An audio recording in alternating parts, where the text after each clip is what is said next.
Saudi अरब में ईद उल अजहा पर मजहबी जोश व जज्बा पाया जाता है। सऊदी अरब में ईद के तीसरे दिन मेहमान नवाजियों का सिलसिला भी जारी है। दूसरी तरफ दुनिया भर से आए लाखों हुज्जाज कराम की जानिब से तीसरे रोज भी रेमी का सिलसिला जारी रहा। दूसरे और तीसरे दिन शैतान को कंकरियां मारना हज का रुकने आजम शुमार होता है। आज 12 जिलहज को गुरूब आफ्ताब से पहले हुज्जाज मिना से निकल जाएंगे। इस दौरान किसी किस्म की हंगामी सूरत हाल का सामना नहीं करना पड़ा। जुमेरात की तौसी से हुज्जाज कराम को काफी सहूलत हो गई है। तीनों दिन मिना में रात का एक खास पहर गुजारना हुज्जाज पर वाजिब है। इसके बाद हाजी मक्का रवाना होंगे, खाना काबा का अलविदाई तवाफ करेंगे और मनासिक हज की तकमील हो जाएगी। सऊदी हुकूमत की जानिब से रेमी के दौरान भगदड़ या किसी और हादसे से बचने के लिए सिक्योरिटी के खुसूसी इंतजाम किए गए हैं।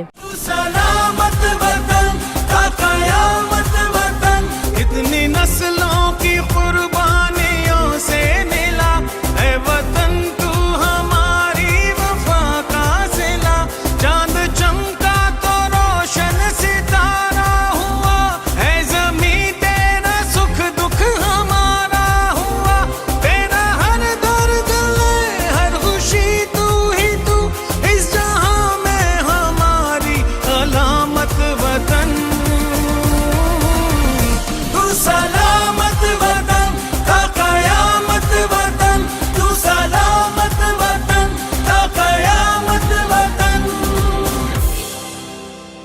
Lotus Lake Towers, a groundbreaking endeavor by Lotus Properties.